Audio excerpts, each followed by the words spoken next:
जय राधा माधवा कुंज बिहारी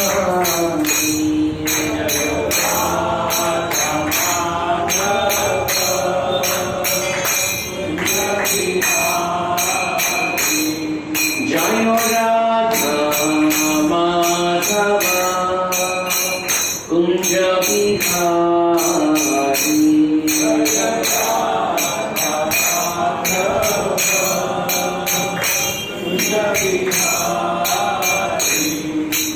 गोपी जन वल्लभा गिरिवरधारी जय गोपी जन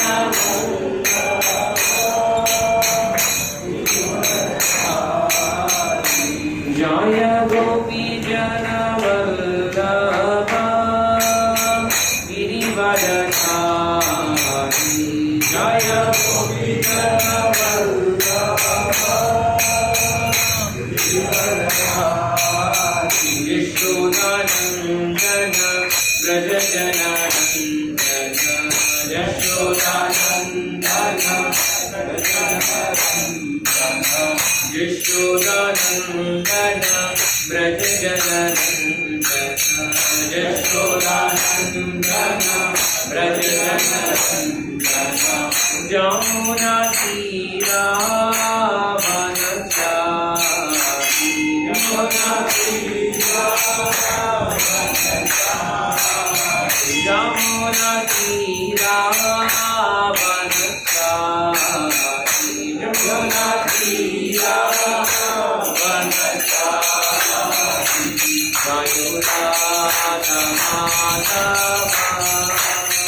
कुंज बिहारी जय राधा माधवा कुंज बिहारी जय राधा माधवा कुंज बिहारी जय Radha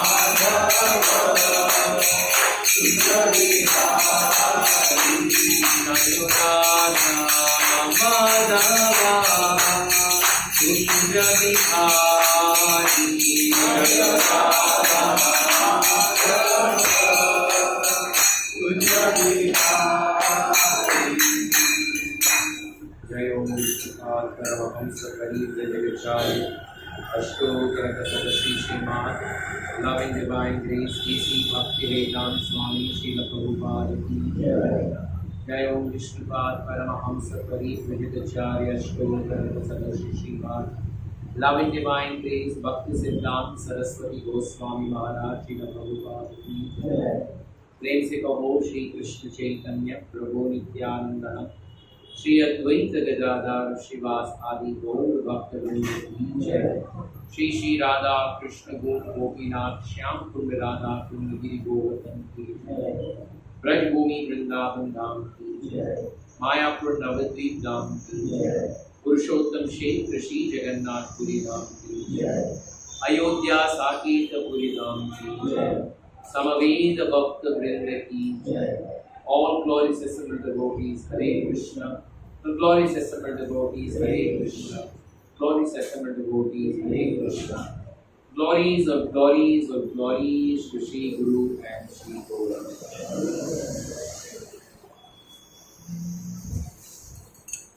Om Namo Bhagavate Vasudevaya.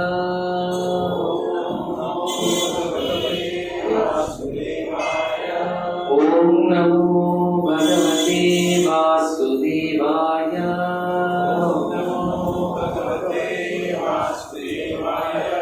Om Namo Bhagavate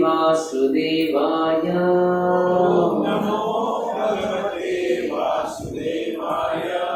Om Ajnanatirandasya Jnananjanashalakaya Chakshurunmilitam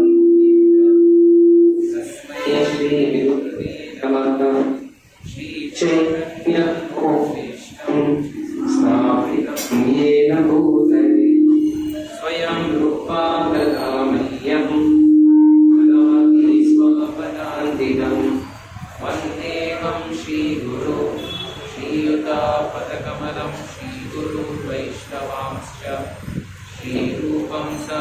जातं सहगणा रघुनाथान्वितं तं सजीवं साद्वैतं सावधूतं परिजनासहितं कृष्ण चैतन्यदेवं श्रीराधाकृष्णपादां सहगणा ललिता श्रीविशाखान्वितांश्च हे कृष्णा करुणा सिन्धु दीनबन्धो जगत्पते गोपेशा गोपिका कान्त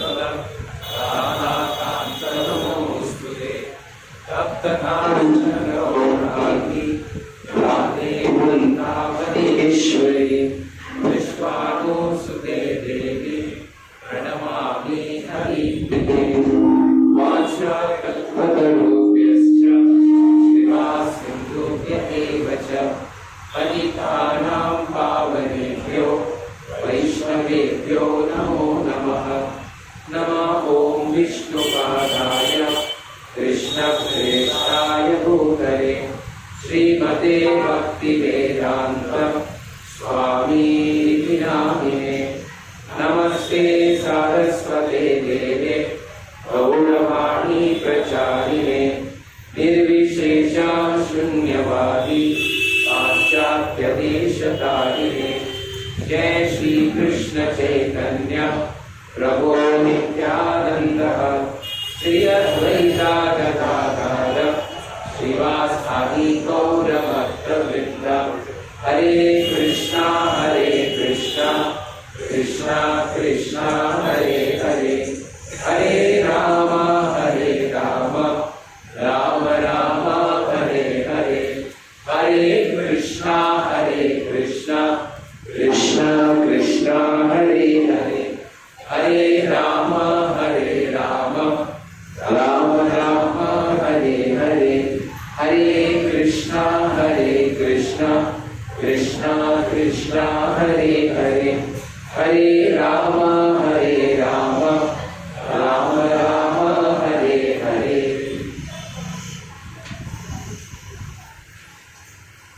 हरे कृष्णा। सभी भक्तों का आज के जो मंगलवार के कार्यक्रम में हार्दिक स्वागत है। हरे कृष्ण।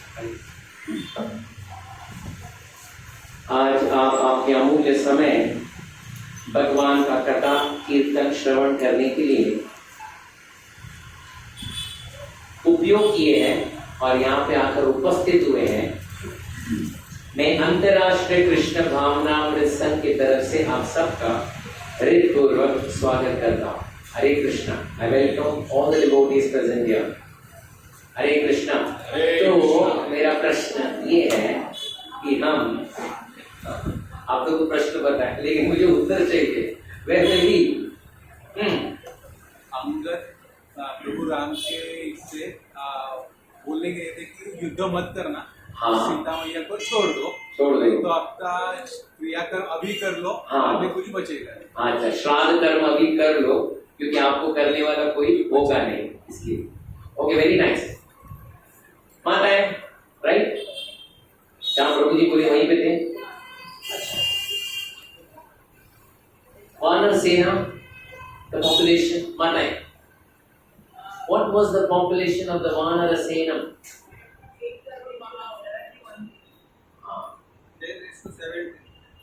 10⁻71। एक के बाद कितना शून्य? 71। एक के बाद 71 शून्य।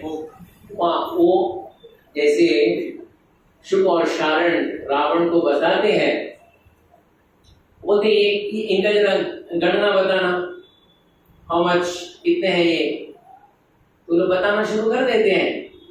आप सुन लो, चाहे तो कैलकुलेटर भी रख लो एंड यू स्टार्ट कैलकुलेटिंग ये कितने हैं। 100 लाख बोले तो 1 करोड़, 100 लाख करोड़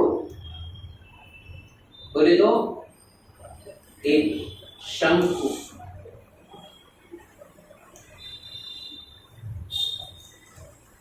100 लाख शंकु, 1 लाख शंकु बोले तो एक महाशंकु,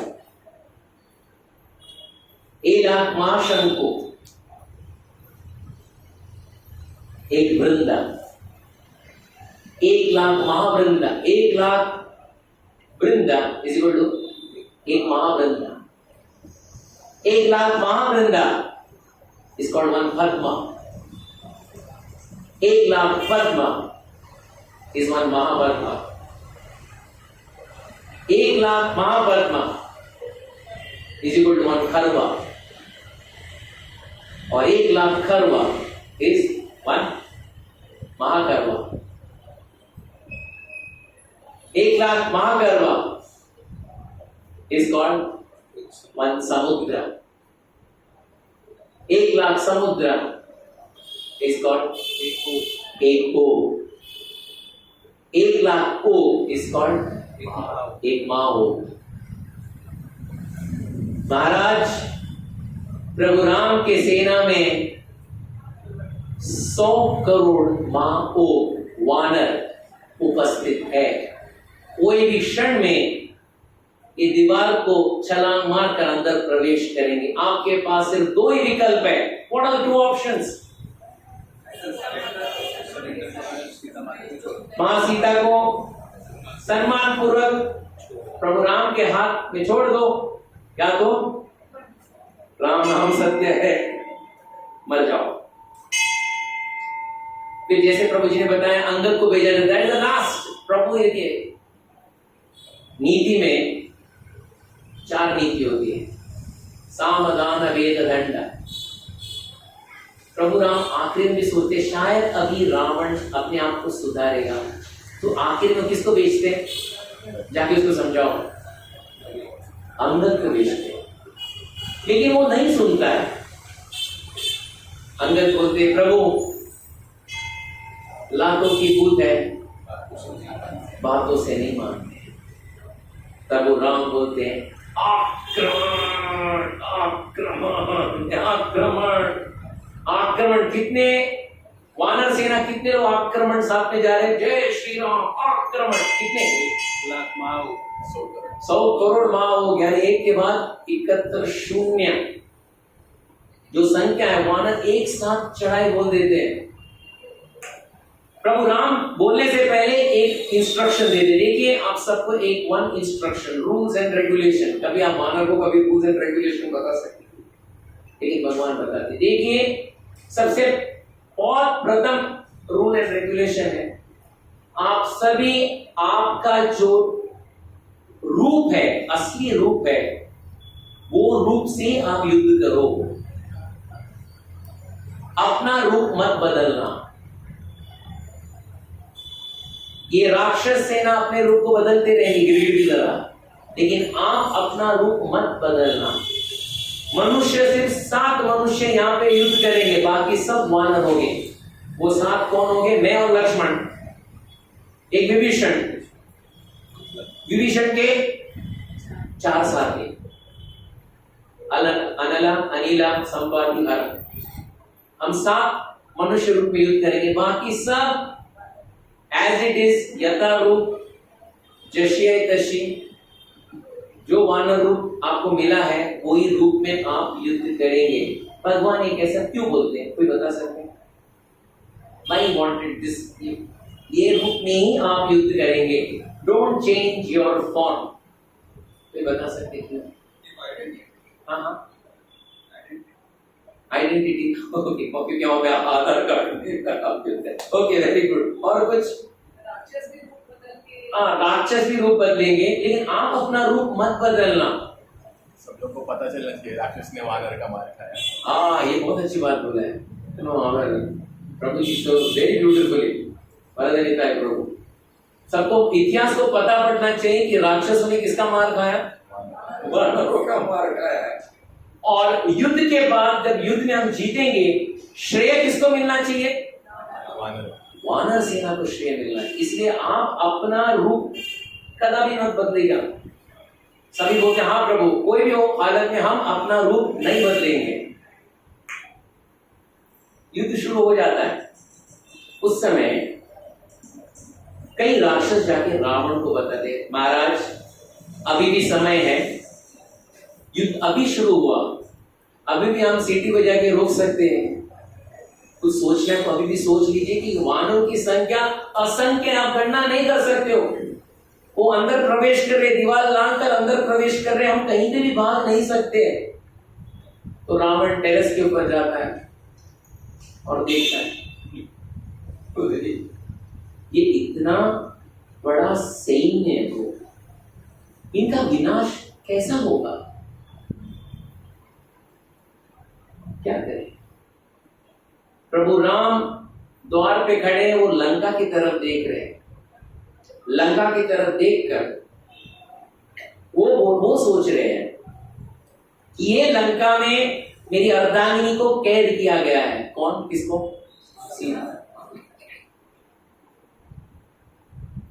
वो वेदना में है और मेरे कारण इतना दुख सहन कर रही है। अभी ये दुख की श्रृंखला अभी शीघ्र ही खत्म होना चाहिए। अंदर सब प्रवेश करेंगे और सब प्रवेश बोले आक्रमण आक्रमण। अभी वानरों के पास क्या अस्त्र शस्त्र था? AK-47 और कौन सा 10 गन, मशीन गन और क्या क्या था उनके पास? क्या था वानरों के पास? क्या अस्त्र शस्त्र था? माताएं पहाड़, ओके पहाड़, फिर वृक्ष, हाँ, और क्या था? पत्थर, हाँ, और गदा था, और पूछ, ओके। वाल्मीकि रामायण में बहुत अच्छे से उल्लेख किया जाता है। वानरों के पास, जैसे आप लोगों ने बोला, सही बात बोला, सब कुछ था। मेन था उनके पास नाखून, दांत काटने के लिए, पत्थर, वृक्ष और सबसे बहुत प्रामुख्य और बहुत शक्तिशाली और सबसे प्रभावशाली अस्त्र शस्त्र क्या था? राम का नाम से भी और प्रभावशाली अस्त्र शस्त्र क्या था? मां सीता का आशीर्वाद। राक्षसों के पास क्या अस्त्र शस्त्र था? वो मायावी थे। उन्हें जो चाहिए वो अस्त्र शस्त्र उनके हाथ में था, कुछ भी कहीं पे भी प्रयोग कर सकते थे। लेकिन सब अस्त्र और शस्त्र थे, लेकिन एक अस्त्र शस्त्र नहीं था। क्या? मां सीता का आशीर्वाद नहीं था। ऑन द कॉन्ट्री उनके पास क्या था? मां सीता का शाप। इसलिए वानर के पास इतना छोटा कंकड़, इतना छोटा जो नाखून, वृक्ष, दांत, ये उनका बड़ा बड़ा ब्रह्मास्त्र से भी बहुत प्रभावशाली था। हालांकि इनका जो ब्रह्मास्त्र, जो भी अस्त्र था, वो किसके समान था? छोटा कंकड़ के समान था। क्योंकि द ओनली डिफरेंस वाज कि इनके पास मां सीता का आशीर्वाद था और उनके पास मां सीता का आशीर्वाद नहीं था। जय श्री राम, जय लंकेश्वर, जय श्री राम, जय लंकेश्वर, बस।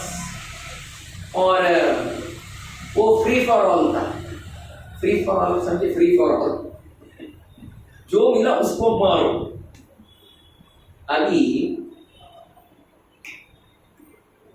महाभारत के युद्ध में थोड़ा नियम था, rules and regulations. What was the rule and regulation? Mahabharata युद्ध 18 दिन का युद्ध। पहला रूल था, एक योद्धा दूसरे योद्धा से ही युद्ध करेगा। अगर 2 जन युद्ध कर रहे तो तीसरा बीच में नहीं प्रवेश करेगा। ये पहला रूल। दूसरा रूल, वो तो वो लोगों ने रूल तोड़ा, फिर यहां से रूल तोड़ना शुरू हो। दूसरा रूल, अगर कोई जो युद्ध करने वाला योद्धा के पास अस्त्र शस्त्र नहीं है तो उसके ऊपर प्रहार नहीं करना चाहिए। अगर रणभूमि छोड़ के भाग रहा है डर के मारे, उसको भी प्रहार ना करे। These were the rules and regulations। कहां पे? महाभारत। रामायण के युद्ध में रूल्स रेगुलेशन, यहाँ पे कौन, आप क्या वानरों को कौन सा रूल सिखाओगे और राक्षसों को कौन सा रूल सिखाओगे? राक्षस तो जो रूल है वो तोड़ने वाले हैं। और एक बहुत इंपॉर्टेंट, महाभारत में एक बहुत बड़ा रूल क्या था? जैसा सूर्य उदय होगा शंख बजेगा, सूर्यास्त होते और एक शंख बजेगा। उसका मतलब सूर्य उदय होते ही युद्ध शुरू होगा, सूर्यास्त होते ही युद्ध समाप्त। यहाँ पे सूर्योदय हो, सूर्यास्त हो, मध्याह्न हो, और अगर सूर्यास्त के बाद रात्रि हो गई तो युद्ध और प्रचंड मात्रा में चलता था। क्यों? क्योंकि रात्रि के समय में राक्षसों का बल बढ़ता था। राक्षस बोलते निशाचर। निशाचर किसको बोलते हैं? क्या निशाचर लोग, क्योंकि रात में उनका बल बढ़ता है। तो यहाँ पे रूल एप्लीकेशन नहीं था। तो सभी वानर क्या किए, सभी जितने जितने सतमंजले थे, जितने जितने बड़े बड़े बिल्डिंग है, सबके छत के ऊपर चढ़ गए। वीरबाऊ, सुबाऊ, फणासा, करोड़ों करोड़ राक्षसों के ऊपर, राक्षसों के साथ हर एक मंदिर के अंदर प्रवेश किए, हर एक इमारत के अंदर प्रवेश किए। जय श्री राम, जय श्री, जो हाथ में मिलता था तोड़ना शुरू कर दिए। कुमुद, शतबली, फणस, सुषेण, सभी चारों द्वार को लाखों करोड़ों वानरों के साथ घेर लिए। सब फ्री फॉर ऑल था। फ्री फॉर ऑल बोले तो सब हारे मार रहे, काटो मारो, काटो मारो। यानी एक राक्षस दिख रहे तो उसके ऊपर कितने लोग कितने वानर छलांग मारते थे? 1000 वानर छलांग मारते थे। एक इसको काटता था, एक इसको मारता था, एक इसको दांत मारता था। राक्षस मरने तक मार देते थे। और एक वानर दिखता तो उसके ऊपर कितने राक्षस छलांग मारते थे? हजारों वानर राक्षस छलांग मारते थे। यानी इसमें कोई रूल रेगुलेशन नहीं था। यानी ये होलसेल युद्ध था। रिटेल में कोई बात ही नहीं होती थी। लेकिन द्वंद्व युद्ध थोड़ा हो रहा था। द्वंद्व युद्ध बोले तो आमने सामने, 1 to 1, जैसे अंगद और इंद्रजीत,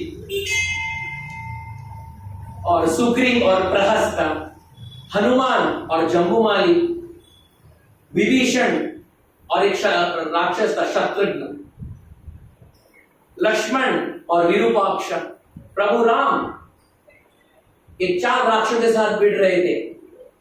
रश्मि केतु, अग्नि केतु, यज्ञकोप, सुतकोप, नला, नीला, महेंद्र, द्विविध, सुषेण, एक राक्षस के साथ भिड़ रहे थे। Everyone was fighting. लेकिन मां सीता का इतना बड़ा आशीर्वाद था कि राक्षस मारे जा रहे थे। राक्षसों की समझ में नहीं आता हम कैसे मारे जा रहे।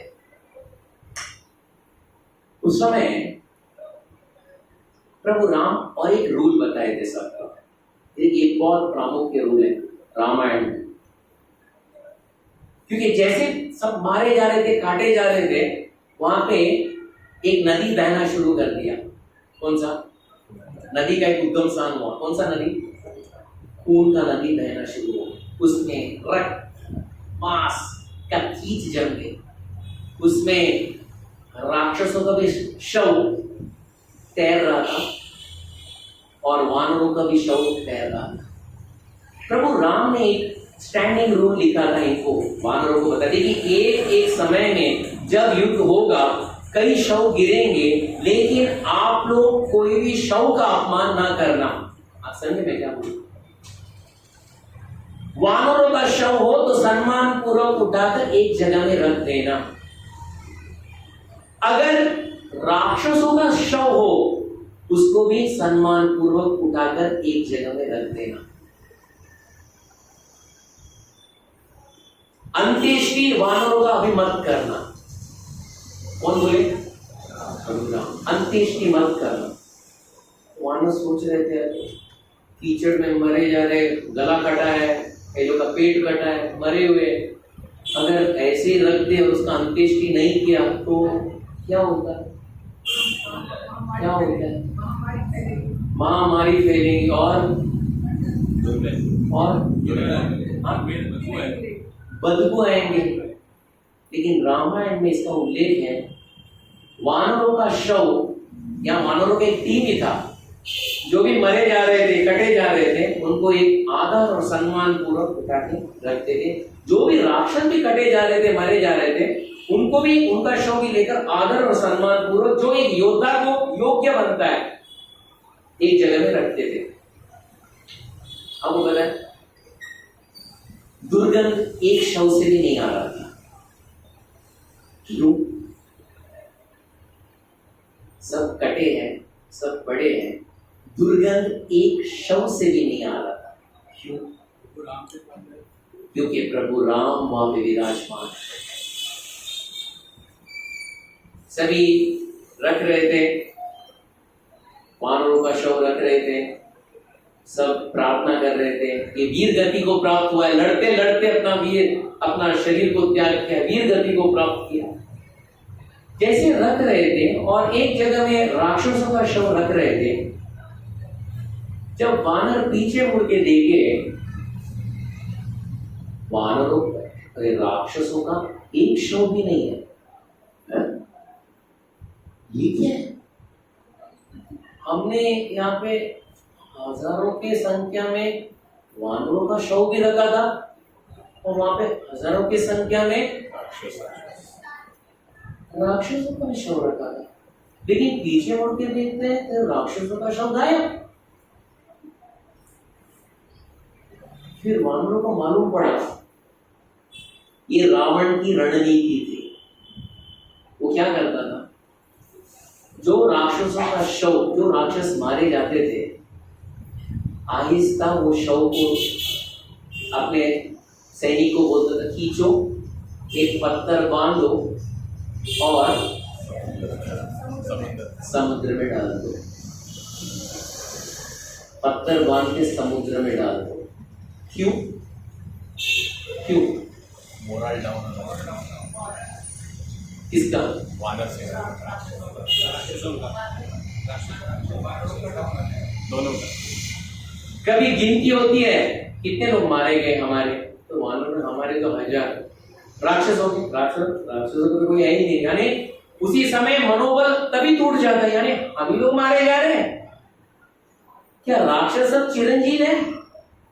इसको बोलते यूज एंड थ्रो फिलॉसफी। जब तक वो सैनिक अपना कार्य के लिए कुशल प्रभाव था, उसका आप अच्छे से काम ले लो।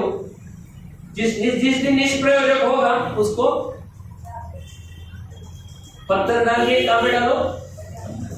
समुद्र में फेंक दो। एक्चुअली देखा जाए, ये हमारे कारगिल वॉर, आप सुने? कारगिल वॉर 2000 में हुआ था। Kargil war 99 Kargil war. उस समय हमारी भारत की सेना वो कारगिल पॉइंट तक गए और वहां पे प्रचंड युद्ध हुआ और उसमें दोनों बाजू के, जो पाकिस्तान के हो या भारत के हो, दोनों सेना के जो भी हमारे सैनिक हैं वो वीर गति प्राप्त किए थे। आखिर में कारगिल पॉइंट जीत लिया भारत ने। लेकिन जीतने के बाद भारत के सैनिक देखे कि लाशें पड़ी हैं, तो उन्होंने पाकिस्तान गवर्नमेंट को लिख दिया, देखिए ये आपके लेफ्टिनेंट जनरल ये सब यहाँ पे शहीद हो चुके हैं, कृपया ये शरीर को आप स्वीकार कर लीजिए और सम्मान पूर्वक अंत्येष्टि करवा लीजिए। वहां से रिप्लाई क्या है पता? वो हमारे सैनिक नहीं है। हमारे सैनिक नहीं, वो हमारे सैनिक है ही नहीं। ये किसका मेंटालिटी है? ये परंपरा त्रेता युग से चलते आ रही है। किनका? ये हमारे नहीं, आप लोग की है। देखो इतने मरे हैं आपके, हमारे एक भी नहीं मरा। अरे तो भारत के सैनिक लोगों ने क्या किया पता है? सबका एक सूची बनाए और फिर भारत से एक मौलवी को बुलवाए और उनका जो भी सैनिक वीर गति को प्राप्त किए उनका आदर और सत्कार पूर्वक उनका अंत्येष्टि कार्य भी किए इस्लाम के अनुसार, मौलवी के आदर से। फिर उन्होंने और एक सूची बनाई और पाकिस्तान गवर्नमेंट को लिखी, देखिए ये कारगिल पॉइंट में ये जो सैनिक था आपका बहुत वीर पराक्रम का प्रदर्शन किया था, बहुत अच्छा प्रदर्शन किया था, लेकिन प्रदर्शन करते करते करते अपने जो देश के लिए वीर गति के लिए प्राप्त हुआ। कृपया ये सैनिक को आप एक बहुत अच्छा एक अवार्ड दे दीजिएगा। जैसे हमारे जो सैनिक है वीर गति को प्राप्त होते हैं भारतीय सैनिक, तो the highest award gallantry award for a सैनिक इज परमवीर चक्र।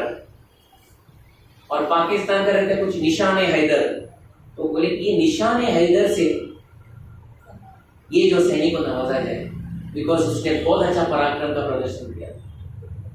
ये सूचित हो गया, लेकिन वो बोल रहे ये कौन है, हमारे तो है ही नहीं, हम किसको निशान-ए हैदर दे, वो तो हमारे ये सब आपके ही है। यहीं पे भी ऐसे ही कर रहा था कौन, रावण। हमारा एक भी नहीं मारा गया, आपके सब लोग मारे जा रहे। देखो हजारों के तादाद में सब शो पड़े हैं, ये आपके, हमारा एक भी नहीं मरा है। सूर्य अस्त हो जाता है, सूर्य अस्त होने के बाद जो युद्ध है भयंकर हो जाता है। भयंकर बोले तो भयंकर, यानी एक दूसरे को लोग देख नहीं सकते। अगर यहाँ पे पूरा लाइट चला जाए और स्ट्रीट लाइट भी नहीं है, घर का लाइट भी नहीं, आपके पास टॉर्च लाइट भी नहीं है, क्या होगा? क्या होगा? No light, no street light, no torch light, no mobile light, क्या होगा? और संख्या इतनी करोड़ों में अरबों में है सैनिकों की, समझ में नहीं आ रहा है कौन कौन है। तो लोग पूछ रहे थे, वानर पूछ रहे थे, एक्सक्यूज मी आप राक्षस? तो आवाज आता था हाँ, सूट पड़ के वहीं पे मार देते। राक्षस पूछते थे एक्सक्यूज मी वानर? हाँ, आवाज आता, टूट पड़ के उसको मार देते। लेकिन रात का समय में वानरों को पता पड़ना बहुत मुश्किल होता, क्योंकि उनके शरीर में कोई कपड़े ही नहीं थे, हो सके थे एक लंगोट पहनते थे। लेकिन राक्षसों को पहचानना बहुत आसान था रात का समय में। क्यों? वो भी लंका के राक्षस, बोले तो गोल्ड मैन, 10-10 किलो का, जो आजकल के जो पहनते हैं बड़े बड़े पॉलिटिशियन, उसका जो गले में पूरा गोल्ड ही गोल्ड होता है, ऐसे ही समझ लो राक्षस। तो उनको पहचाना बहुत आसान था, यानी वो गोल्ड ही उसका कारण था, मारने का कारण। सभी गिरते थे, मारते थे, खत्म कर देते थे। एक जगह ऐसा भी हुआ कि काले लंगूर जो है प्रभु राम के सेना में, वो लोग देखते थे कौन बड़ा बड़ा राक्षस है, बस जाके उसका गर्दन मरोड़ देते थे और कुत्तों को फेंक देते थे। प्रभु राम को पता पड़ा कि राक्षस अभी रात्रि के समय मायावी है, उनके पास बहुत सारे शक्तियां आ जाती है, इसलिए उन्होंने मानवास्त्र का उपयोग किया। व्हाट इज मानवास्त्र? अब पता है मानवास्त्र? What is मानवास्त्र? मानवास्त्र से क्या होता है पता है? जो राक्षस है वो ऐसे माया के जाल में पड़ जाता है, सामने उसको वानर भी दिखाई देगा ना, वानर दिखाई देगा, उसको दिखाई नहीं देगा वानर। अगर उसको राक्षस भी दिखाई देगा ना, लेकिन मानवास्त्र के कारण उस सामने वो सैनिक, उसका ही सहपाठी भी उसको वानर दिखाई देगा। असंख्य अपना सैनिक ही अपना दुश्मन दिखाई देगा, इसलिए सब एक दूसरे को मारना शुरू कर दिया, क्योंकि मानवास्त्र का उपयोग भगवान राम ने किया। समय बीतता है, बहुत जोरदार प्रचंड युद्ध हो जाता है, और सबसे बहुत इंपॉर्टेंट युद्ध अंगद और इंद्रजीत का। ओह व्हाट अ पावरफुल युद्ध! वो ऐसा पराक्रम युद्ध था, अंगद ने बड़ा शिलाखंड इंद्रजीत के दो रथ के ऊपर फेंक दिया, रथ चूराचूर हो गया, इंद्रजीत बच गया, अपने आप को अदृश्य कर लिया, इनविजिबल। सब लोग ने जाके अंगद का प्रशंसा किया, अरे व्हाट अ थ्रो, सीधा रन आउट हो गया। कौन? इंद्रजीत। रथ भी टूट गया, सारथी भी मर गया, सब खत्म हो गया, लेकिन इंद्रजीत खत्म नहीं हुआ था, वो अदृश्य हो गया था।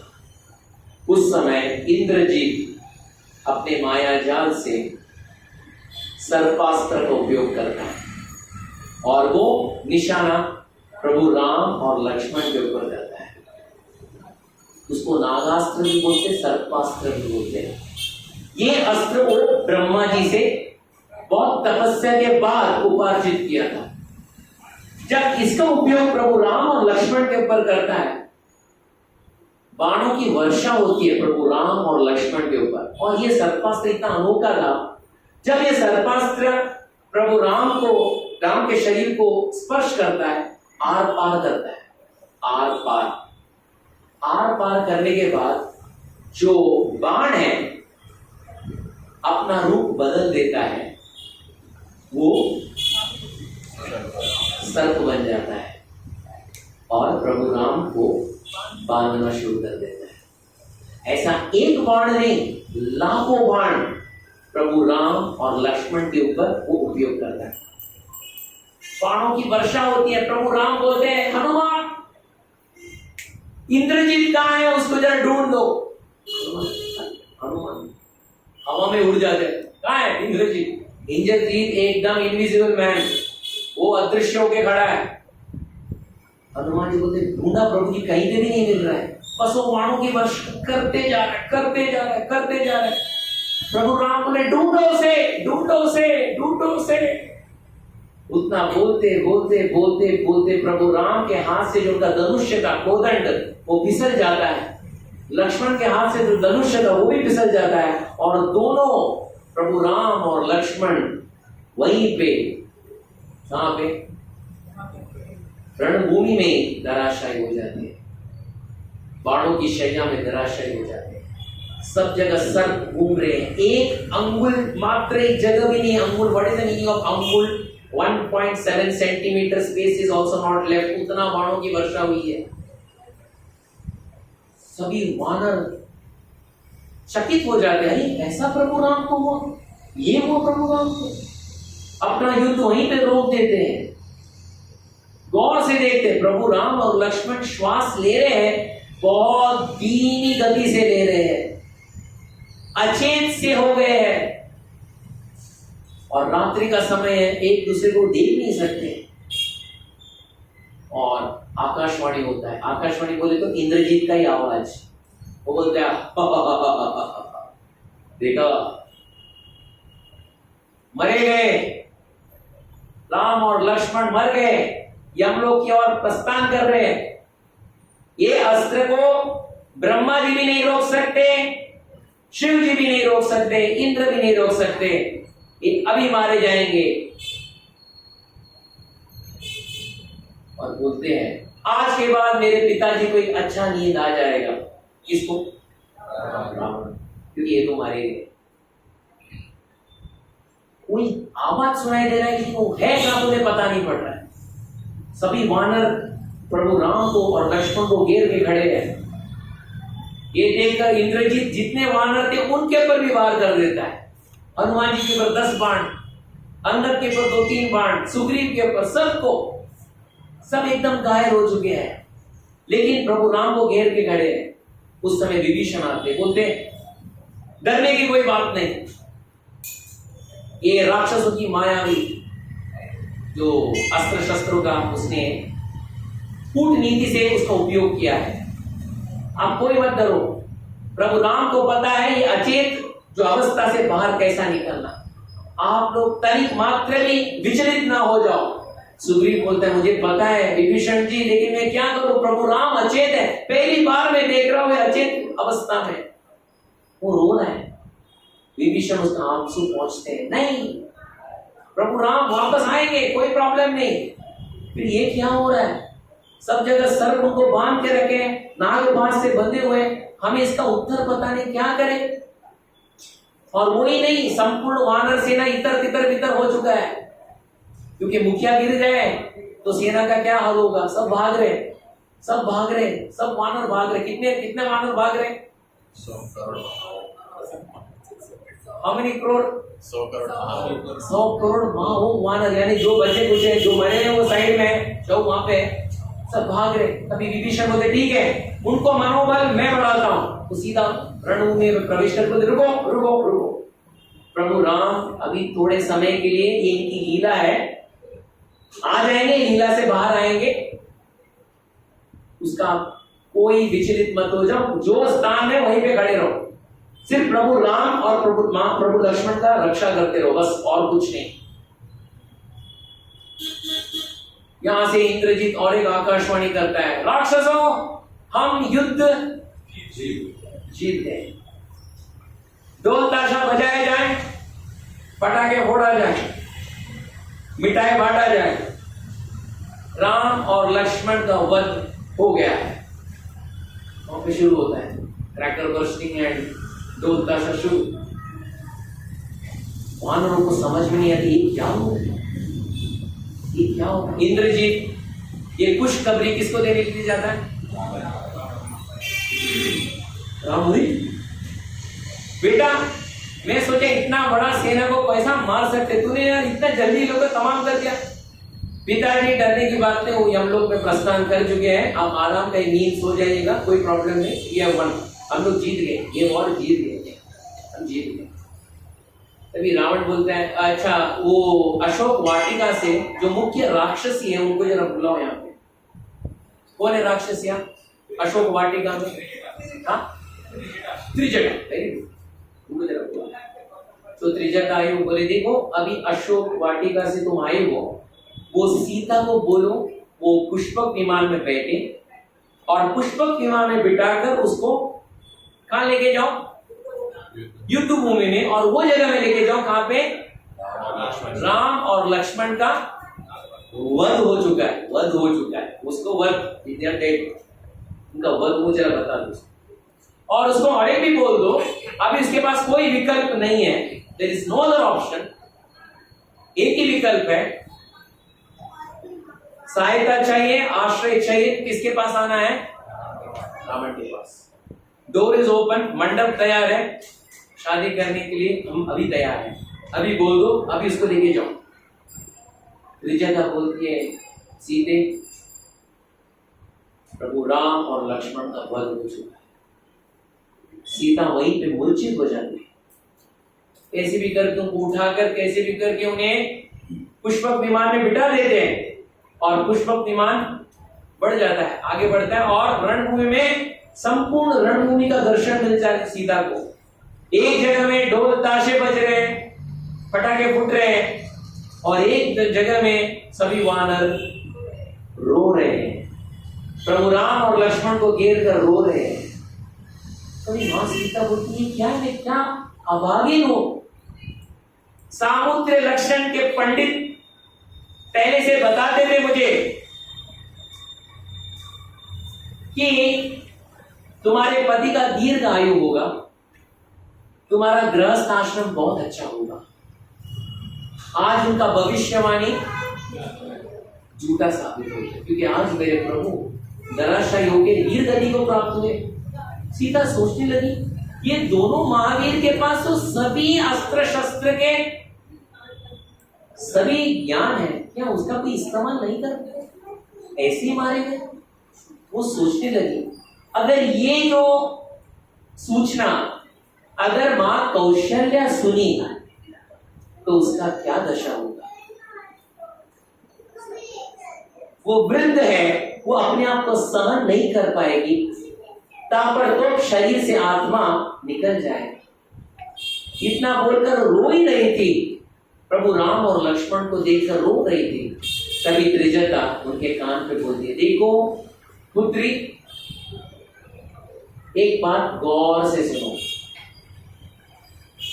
ये पुष्पक विमान में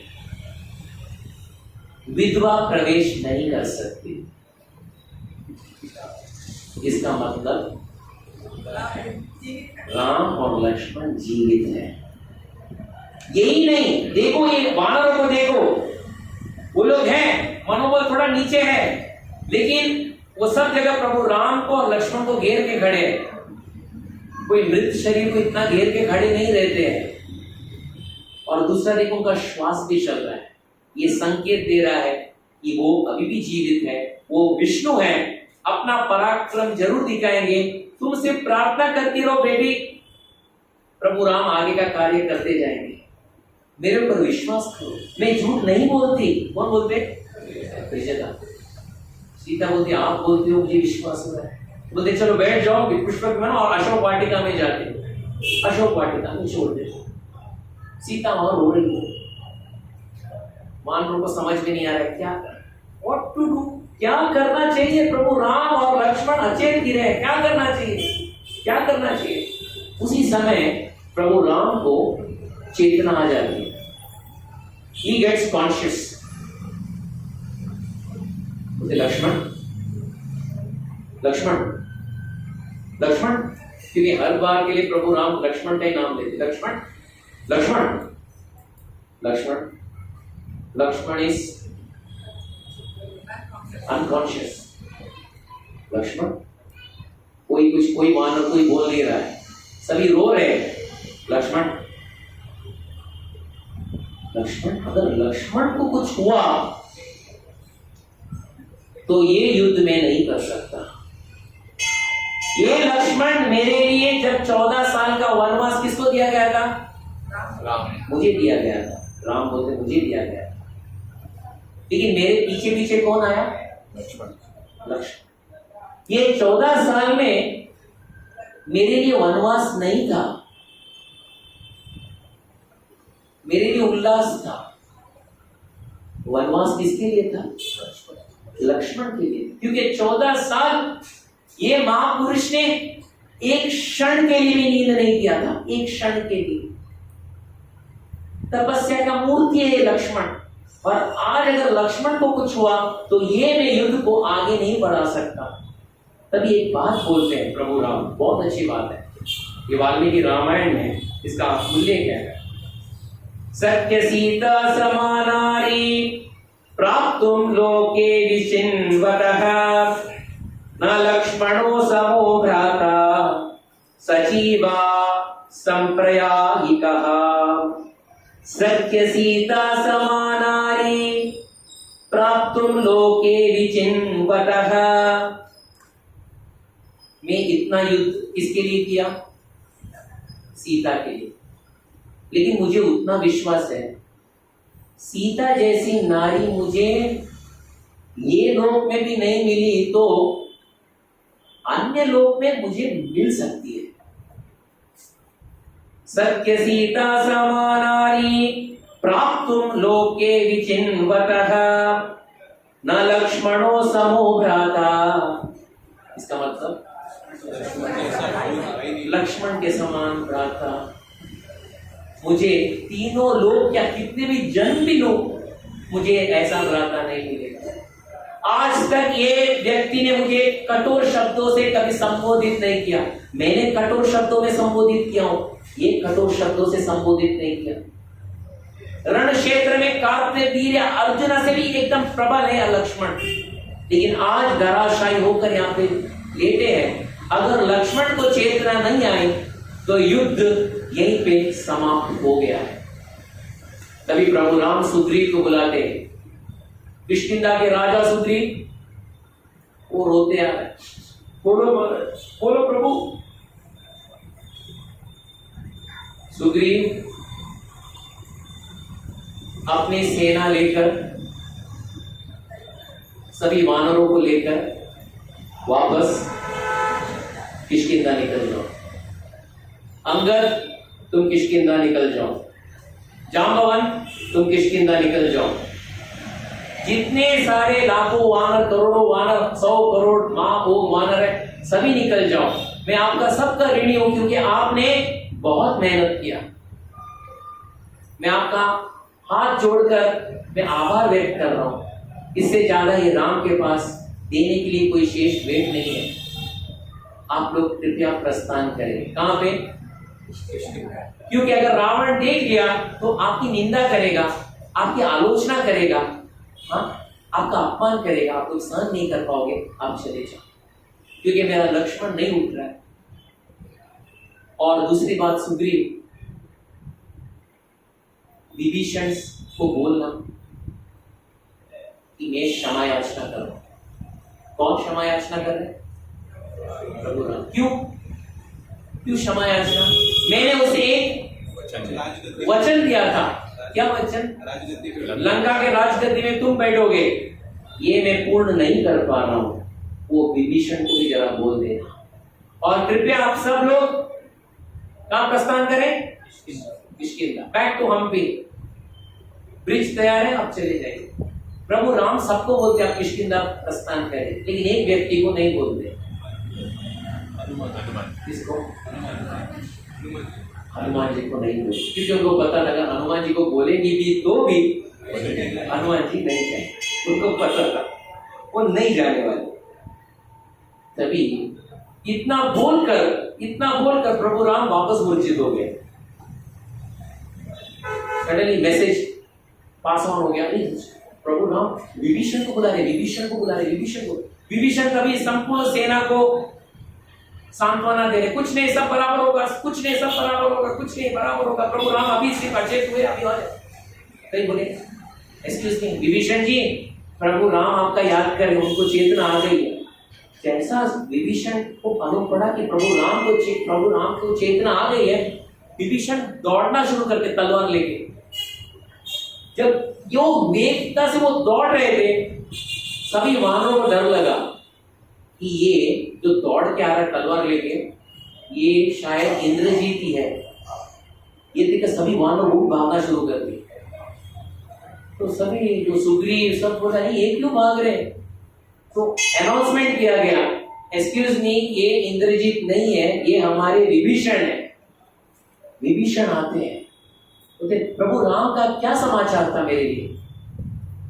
तभी सुग्रीव बोलते विभीषण जी आप डरो मत, राज्य आपको ही मिलने वाला है। विभीषण बोलते हैं मुझे राज्य नहीं चाहिए सुग्रीव, मुझे राज्य नहीं चाहिए। मुझे कौन चाहिए? मुझे प्रभु राम चाहिए, मुझे लक्ष्मण चाहिए।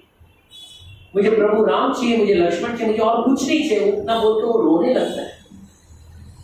उस समय सुग्रीव और एक अनाउंसमेंट करके बोलते देखिए, जैसे ही प्रभु राम को चेतना आ जाएगी, सभी वानर भक्तों से निवेदन है कि आप लोग यू टर्न करें और किष्किंधा की ओर प्रस्थान करें।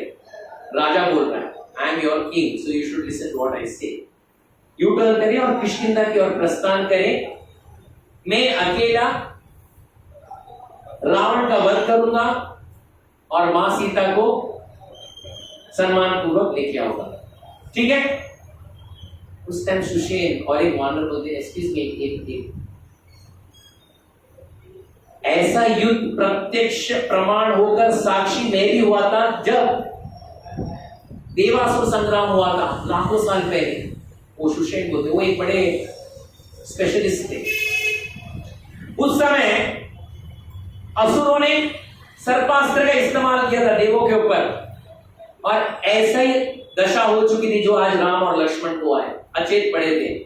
तभी बृहस्पति ने 2 जड़ी बूटियों का इस्तेमाल किया था। 2 जड़ी बूटी, एक था संजीवकरणी, दूसरी थी विषल्यकरणी।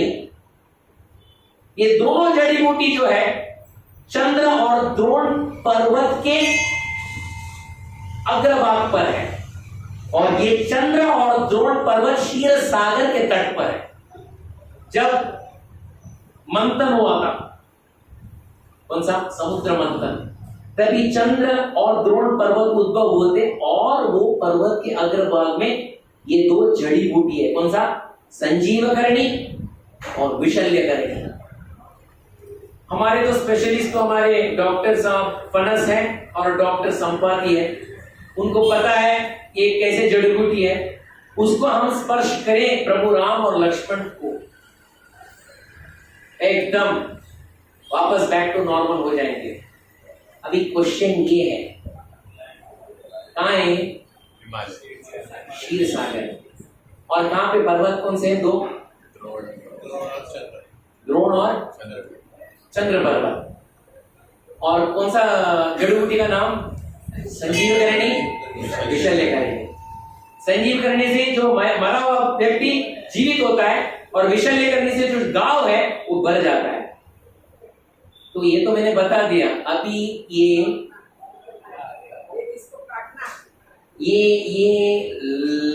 इतने दूर सफर बहुत दूर है, क्षीर सागर जाने वाला कौन है? एनीवन? एक ही खड़े थे, जाना है तो मैं जाऊंगा। कहाँ जाना है बताओ? जीपीएस सिस्टम बताओ, मैं अभी निकलूंगा। वो ठीक है, कहाँ पे? क्षीर सागर। अच्छा, पर्वत का नाम बताओ। हाँ, चंद्र पर्वत और द्रोण पर्वत। और वो जड़ी बूटी का नाम? संजीवनी और शल्यकरण। Okay, on your mark, get set. अभी उड़ान भरना है और जाना है क्षीर सागर में। जब यो on your mark get set करने वाले थे, एक प्रचंड वायु का वेग आ गया। प्रचंड वायु का वेग बोलते हैं ना उसको, क्या बोलते हैं? चक्रवात, क्या बोलते हैं इसको? चक्रवात। हाँ, वो हर बार वो भुवनेश्वर, कलकत्ता, उड़ीसा में वो आता ही रहता है, साइक्लोन। जो हल्के वानर जो थे ना, हल्के वानर को तो इसको तो कटी पहलवान, जिनके पास उतना कुछ एकदम दुबले पतले थे, तो वेग से हवा में उड़ने लगे। ये बोले क्या हम लोग के क्षीर सागर लेके जाने के लिए क्या है? समुद्र का जो तरंगे थे वो आकाश तक पहुंचना शुरू कर दिए। धरती कंपन होना शुरू हुआ, पेड़ गिरना शुरू हो गए, पर्वत गिरना शुरू हो गए और वेद मंत्रों का उच्चारण शुरू हो गया। वहां को समझ में नहीं आई क्या हो रहा है। तुभ्यं नमामि नारायणाय श्री लक्ष्मीकांतम, तुभ्यं नमामि जगदीश्वराय, तुभ्यं नमामि नारायणाय श्री लक्ष्मीकांतम, तुभ्यं नमामि। पूरा संपूर्ण आकाश गूंज रहा है। कहां से आ रहा है ये? एक जगह से विष्णु सहस्रनाम की ध्वनि चल रही है। विष्णु विष्णु न शब्दारो भूत भव्य भवन प्रभु, भूतकृत भूतकृत्भावो भूतात्मा भूतभावनः, भूतात्मा परमात्मा च मुक्तानां परमागतिः, अव्यय पुरुष साक्षी क्षेत्रज्ञोऽक्षर एव च, योगो योगविदां नेत प्रधान पुरुषेश्वरः, नारसिंह वपु श्रीमान् केशव पुरुषोत्तमः। किसका एंट्री हो रहा है? Vinatanandan Garuda has entered the scene। सभी वानरों को समझ में नहीं आता ये कौन है? इतना बड़ा पक्षी, पक्षीराज Garuda, he has entered the scene। बस पक्षीराज गरुड़ ने सिर्फ एक पंख मारा, एक पंख से सामवेद निकल रहा था, एक पंख से विष्णु सहस्रनाम की ध्वनि निकल रही थी। आपको पता है ना पक्षीराज गरुड़ कौन है? विष्णु का वाहन। He is the main driver. जब ये ड्राइवर बैठते हैं गाड़ी में और जब सांप आके बैठते पीछे, आपको पता है घर वालों से भी ज्यादा सांप के बारे में कौन जानता है? ड्राइवर। सांप अपना दुख सुख जो भी हो, घर का मामला हो, बच्चों का मामला हो, सब कुछ मामला हो, बिजनेस का मामला हो, किसको बता दे? ड्राइवर को ये भी पता रहता है सांप को अच्छा म्यूजिक कौन सा लगता है, कौन सा एफएम में कौन सा स्टेशन डालो तो सांप को अच्छा लगता है। गरुड़ को सब पता था। एक पंख से विष्णु सहस्रनाम, दूसरे पंख से सामवेदम। बस गरुड़ जी का सिर्फ दर्शन ही हुआ पृथ्वी में, जितने नाग प्रभु राम को एकदम बोलते ना बांध के रखे थे, डर के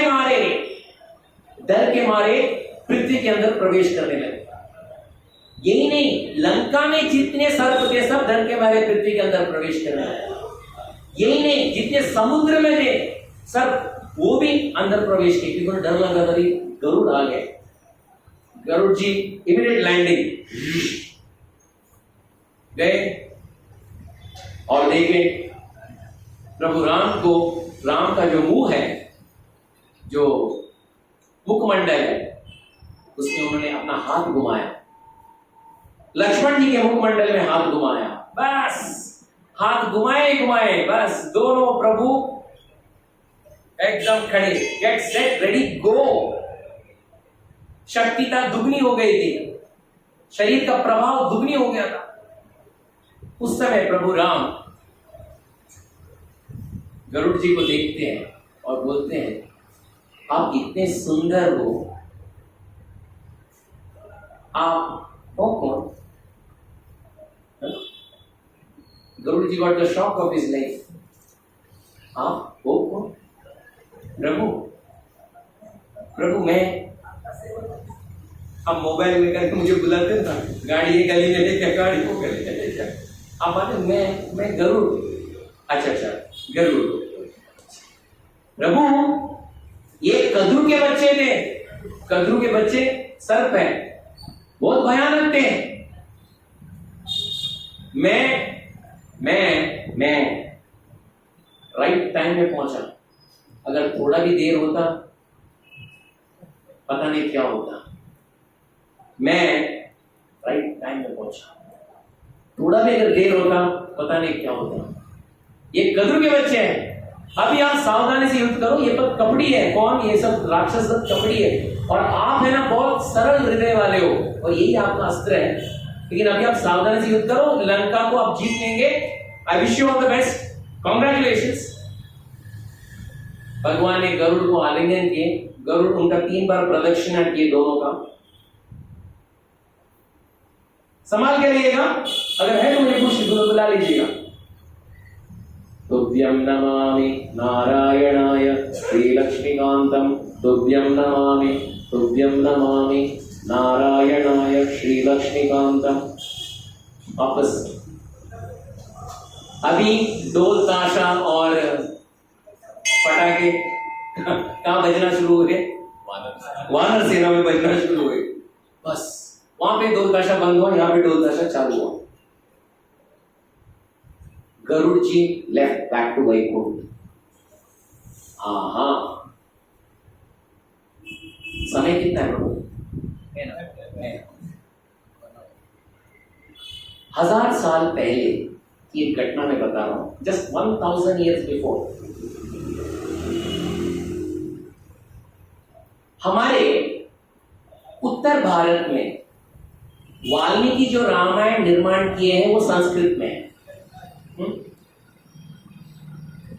उत्तर भारत में और एक महान ऋषि ने रामायण का निर्माण किया तो अवध भाषा में। कौन थे वो?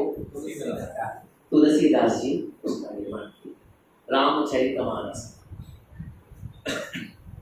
1000 साल पहले और एक भक्त निकले थे जो भगवान श्रीरंगम के प्रांगण में, रंगनाथ स्वामी के प्रांगण। कितने भक्त गए श्रीरंगम में? Anyone has gone? That's all. I think we should go. One yatra should be for Srirangam. Srirangam के प्रांगण में एक भक्त बैठते थे और जो वाल्मीकि जी संस्कृत में लिखे थे वो तमिल में लिखने का प्रयास कर रहे थे। उनका नाम था कंबन। सुना है कंब रामायण? कंबन तमिल में उन्होंने 10,348 श्लोकों में संपूर्ण रामायण का विराम दिया था।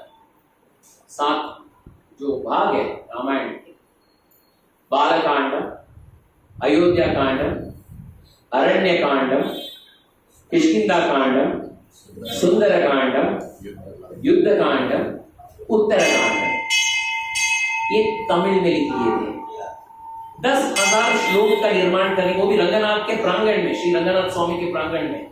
वो लिखने के बाद कंबन ने ये संपूर्ण रामायण लेके रंगनाथ जी को अर्पण किए और वहां के जितने भक्त थे, श्री वैष्णव भक्त थे, उनको बताए देखिए पहली बार तमिल में रामायण का निर्माण हुआ है, कृपया ये रामायण का श्रवण कीर्तन हो एवरी ट्यूसडे एट 7:30, जैसे हनुमान मंदिर में होता है ऐसे हम रंगनाथ मंदिर में करते हैं तमिल में।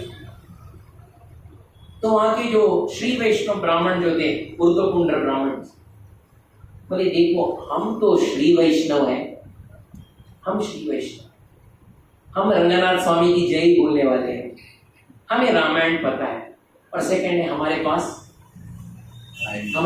टाइम नहीं है। देखो आप ऐसा करो, ये रामायण का जो आपने निर्माण किया बहुत अच्छा निर्माण किया, आप ऐसा करो आप चिदम्बरम में जाओ। चिदम्बरम वहां भगवान नटराज का मंदिर है, और वहां पे, यहाँ पे वैष्णव है, वहां पे कौन है? शैव भक्त है। यहाँ पे ऊर्ध्व पुंड्र है, वहां पे त्रिपुंड्रधारी है, और वहां पे 3000 दीक्षितर शैव भक्त है। आप उनको जब ये रामायण सुनाओगे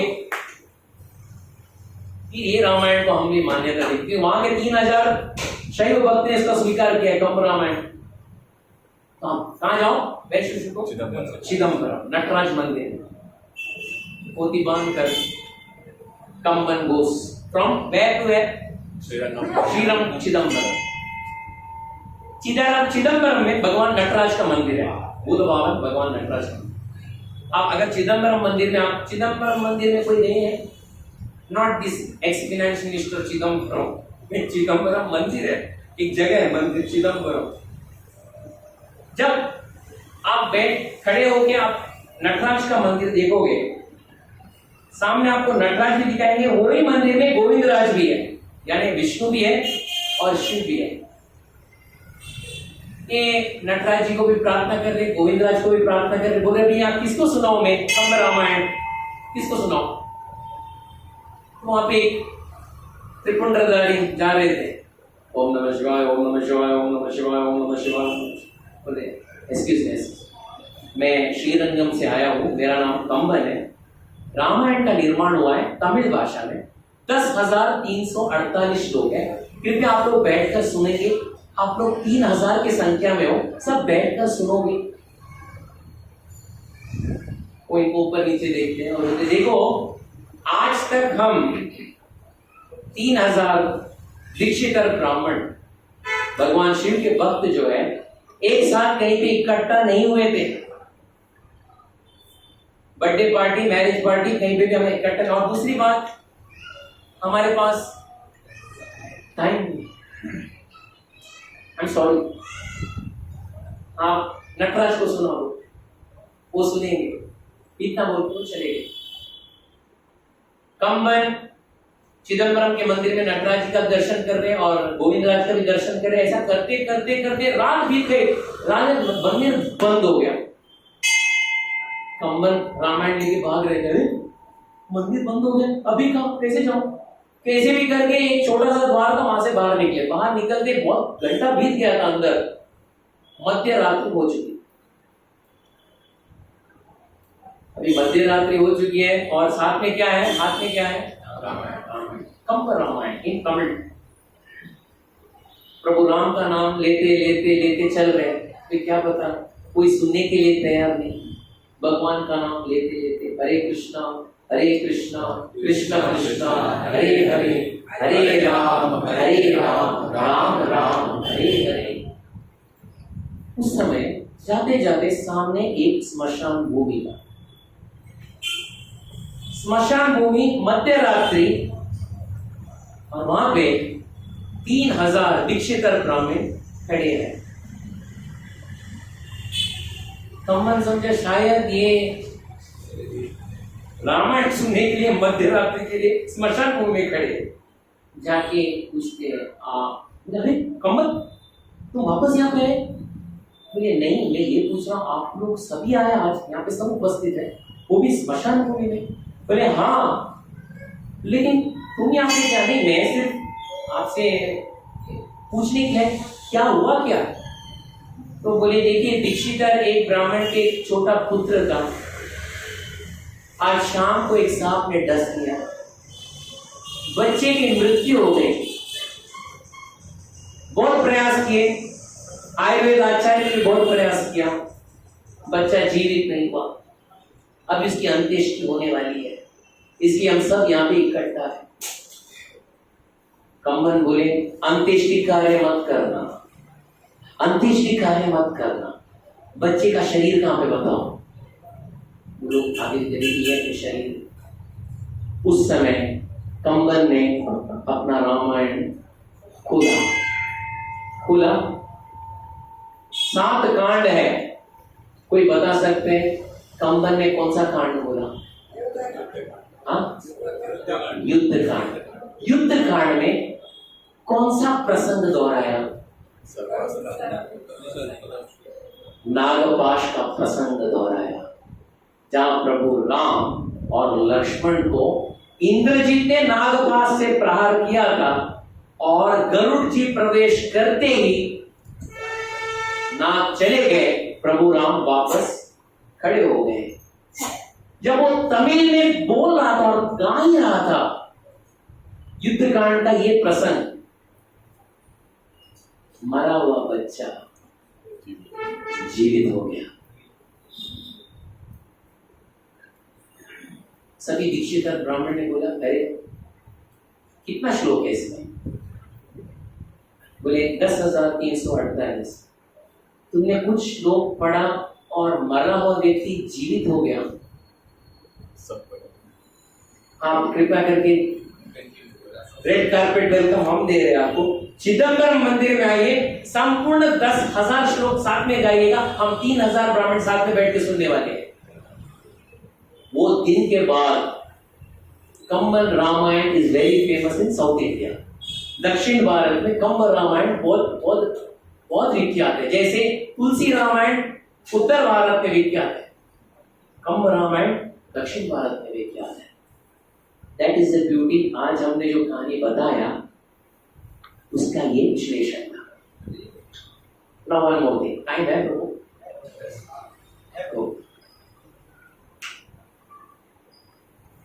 गरुड़ जी कहां से निकले थे, कोई बता सकते हैं? कहां से निकले थे रणभूमि जाने के लिए? वैकुंठ से निकल रहे। वैकुंठ में खड़े थे, सडनली नारद मुनि बोले, ओ गरुड़ जी, स्वामी दुविधा में है, कृपया जाइए। स्वामी दुविधा में है, कृपया जाइए। क्या बात कर रहे हैं? रूप में नहीं है वैकुंठ, नहीं, वो द्विविधा में जाइए, नाग पास से बंद गए हैं, अब जाइए, उनको छुटकारा दीजिए। गरुड़ छलांग मारने वाले थे और एक आवाज सुनाई दिया, चाचा जी, ओ चाचा जी। कोई बता सकता है ये आवाज किसने दिया? ओ चाचा जी, किसको संबोधित कर रहे? गरुड़। ओ चाचा जी, कोई बता सकते हैं कौन? ये आप लोग बताना चाहिए। ओ चाचा जी, कौन है? भतीजा जी, मैं आप लोग से पूछ रहा हूँ। ओ चाचा जी, हाँ हाँ, रामायण में बड़ा किरदार निभाया था इन्होंने। अभी वो वैकुंठ में निवास कर रहे हैं। ओ चाचा जी, हाँ, जटायु। जटायु, क्योंकि जटायु के पिता का नाम है अरुण। अरुण गरुड़ के बड़े भाई हैं। ओ चाचा जी, बोले हाँ, बोलो भतीजा, क्या बात है? अभी आप जाओगे कहां पे? नागपाश से बंधे हुए कौन? आप जाओगे, सभी सर को भागेंगे। एक ध्यान में रखिएगा, ये कार्य होने के बाद प्रभु राम आपसे एक प्रश्न पूछेंगे, आप विचलित मत होना। क्या है वो प्रश्न? आप कौन? विचलित मत होना, क्योंकि प्रभु राम का उद्देश्य है आत्मानां मानुषं मन्ये रामं दशरथात्मजम्। आत्मानां मानुषं मन्ये रामं दशरथात्मजम्। बोले तो प्रभु राम बोलते मैं भी साधारण व्यक्ति हूं, मैं बड़ा विष्णु नहीं हूं। ये प्रभु राम सिद्ध करना चाहते थे। तो जटायु बोलते, चाचा जी आप ध्यान रखिएगा, आप जाओगे, कार्य करोगे, करने के बाद ये प्रश्न आएगा, आप विचलित मत हो जाइएगा। वो पूछेंगे आप कौन है, क्योंकि आत्मानां मानुषं मन्ये रामं दशरथात्मजम्। वो ठीक है, क्योंकि छोटों का बात में ठीक है बोल के हम आगे बढ़ते हैं। वो छलांग मारते हैं आगे और सीधा, आपको पता है, आता है और आते हैं और सभी सर्प भाग जाते हैं।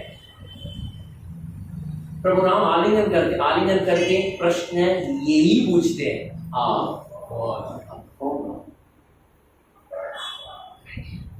गरुड़ मैं गरुड़ हूं, लेकिन अंदर बड़ी विडंबना शुरू हुई। इसके हृदय के अंदर विडंबना शुरू हुई। अरे जिसकी सहायता के लिए मैं आया हूं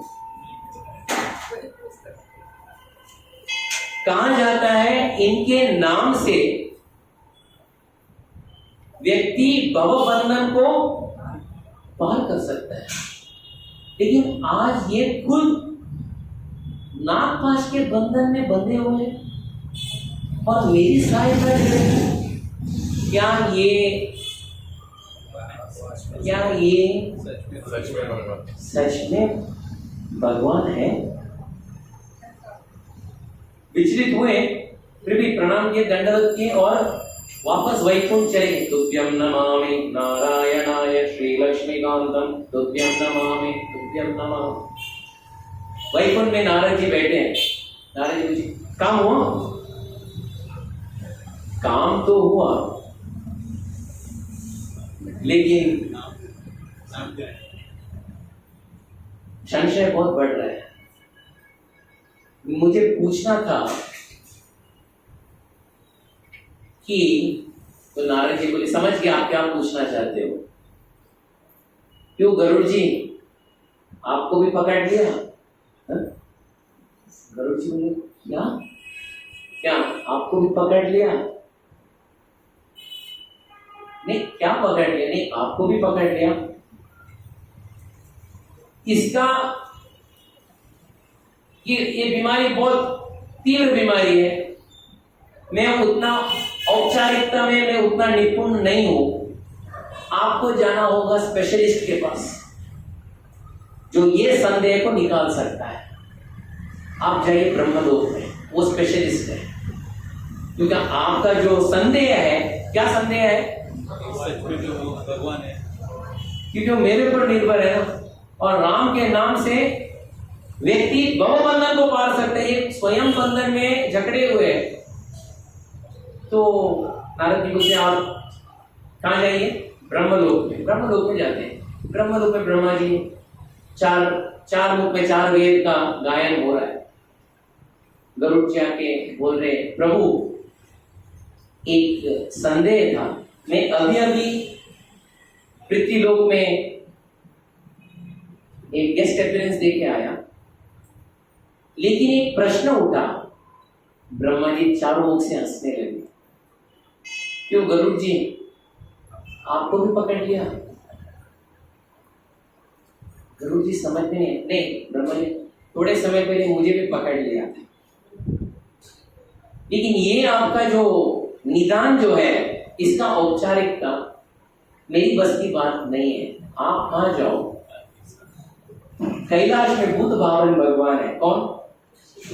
भगवान शिव। उनके बाद मैं स्पेशलिस्ट है, वो सुपर स्पेशलिस्ट है। गरुड़ वहां पे जाते हैं कैलाश में। कैलाश पर्वत छोड़कर हमारे शिव जी रास्ते में थे, तभी गरुड़ जी आके दंडवत प्रणाम बोलते हैं। प्रभु एक संशय था, एक संदेह निकला। मैं अभी पृथ्वी लोक में प्रवेश किया और उस समय एक संदेह निकला प्रभु राम की सहायता के लिए। भगवान शिव भी हंसने लगते हैं। क्यों गरुड़ जी, आपको भी पकड़ लिया? भाई मेरे को क्या पकड़ा, मुझे वो तो बताओ। नहीं, माया ने पकड़ लिया।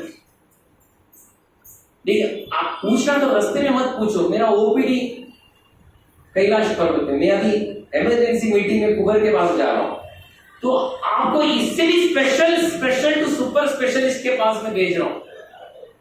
वो नीलगिरी पर्वत में है, वो बहुत बड़े महान भक्त है। आप उनके पास जाइएगा, आपका संदेह शीघ्र ही उसको उपचार मिल जाएगा। प्रभु वो कौन है? वो नीलगिरी पर्वत में भगवान शिव बोलते हैं, बहुत बड़ा भक्त है, बहुत बड़ा भक्त है। उसका नाम है काकभूषणी, जो भक्त कौवे के रूप में है, लेकिन एक क्षण भी रामायण को नहीं भूलता। और नीलगिरी पर्वत में बहुत सारे पक्षियां बैठे रहते हैं, बड़े बड़े संत महापुरुष पक्षी के रूप में बैठे रहते हैं, और काकभूषणी निरंतर रामायण का पाठ करते जाते हैं। वहां पे ब्रेकफास्ट ब्रेक भी नहीं है, लंच ब्रेक भी नहीं है, डिनर ब्रेक भी नहीं है। बस निरंतर भगवान का नाम और भगवान का कथा चलता ही है। आप वहां पे जाइए, आपका संदेह दूर होगा। अभी देखिए, गरुड़ कौन है? ओनली पक्षी, पक्षी राज। और काकभूषणी कौन है? लेकिन काकभूषणी कौन से रूप में? अभी आप देखो, एक हायरार्की देखो, लेकिन बैठना है तो अपने लेवल वालों के साथ ही बैठना चाहिए। पक्षीराज गरुड़, और कौन है वहां पे? कौवा। ये कहां से तारतम्य कहां से जुड़ने वाला है? कभी गरुड़ कभी कौवे से कोई सुनता है? लेकिन यहां भगवान, तभी उस समय पार्वती भगवान शिव से बोलती, प्रभु आप ही सुना देते थे रामायण, अभी उसको यहां से वहां घुमा रहे हो। भगवान शिव बोलते, देखिए ये भगवान के निकटतम भक्त है।